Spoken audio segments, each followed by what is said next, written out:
Welcome back to the Skin and Hair Show, and I'm Dr. Vivekanand, the hair restoration surgeon.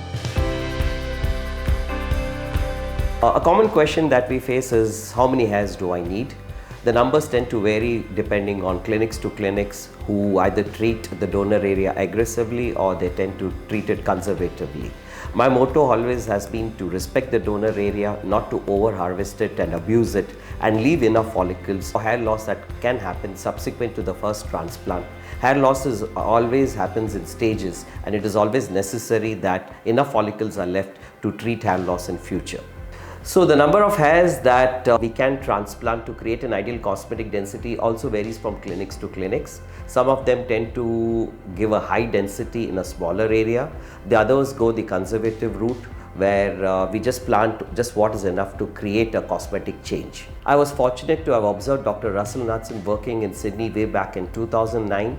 He is a big advocate of going through the conservative route, not over-harvesting, not destroying your donor. The main principle behind this is there are a fixed number of hairs in the donor, and once we remove it, these hairs do not regenerate. So what we have is, let's say, about 50% of the donor area available for us to extract, and this has to last the lifetime of a patient who suffers from androgenetic male pattern baldness.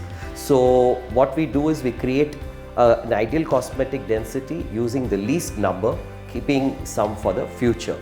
Now, there are clinics who also promote the aggressive route, where they promise very high densities in very small areas of hair loss.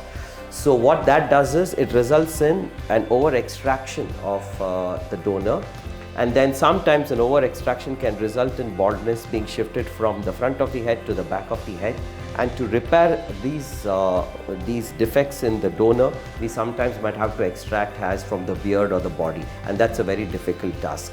So I would always advocate a conservative approach, use less, create ideal densities, and then an ideal density is always one that keeps the patient happy, and the lesser we use, the advantages in that is that we are not aggressively over-harvesting your donor. We are leaving some for further hair losses which can happen in different other parts of your scalp. Let's say the initial hair loss is only in the front, and we cover what's just required here, and maybe 5 to 10 years from now this picture can change, where the baldness can extend to the back, or if there's baldness in the back, it can extend to the front.